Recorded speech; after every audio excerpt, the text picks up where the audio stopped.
Okay, so today is May 19th, and coming into the day, my bias was overall bearish. If we come here before market open, if we look before market open, we had a daily low sitting below. It's also a weekly low and an untapped weekly bullish fair value gap. And we also had a low inside of a fair value gap on the 1 hour underneath that weekly low right there. So my bias was definitely bearish. And then market opened right here. Market open pushed up a little bit. We took out some liquidity to the left, and then we delivered out of this 5-minute BPR.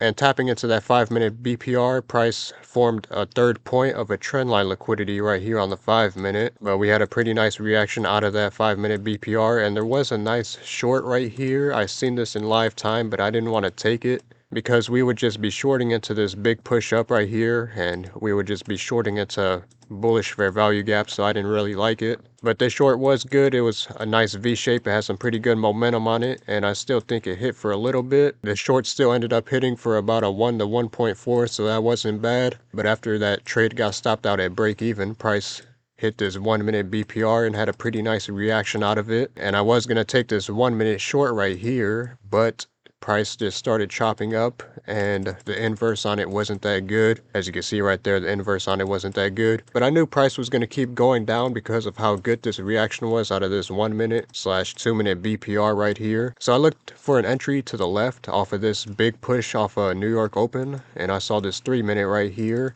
And the 3-minute inversed its gap first, so I got in right here, stop loss above the gap. I set the break even right here at this low, and then I held for a 1 hour, the 1 hour intermediate low, and price hit our break even point. We came close to break even, but then we just flushed through to final TP. I actually got out a little bit before we hit the full TP because I didn't know how price was going to react after hitting this weekly bullish gap. But let me see, the profit on that was $186, so that wasn't bad. And yeah, I couldn't risk much on this trade because the stop loss was pretty big. And also, my account is in some pretty good drawdown right now, so I couldn't risk much on it. But it's still a good win. A win is a win. And yeah, there were quite a few trades that ended up playing out today. After hitting the draws on liquidity, we're just chopping up now. But yeah, overall today was pretty clean. And yeah, that's going to be it for me today. Thank you guys for watching, and I'll see you on the next one.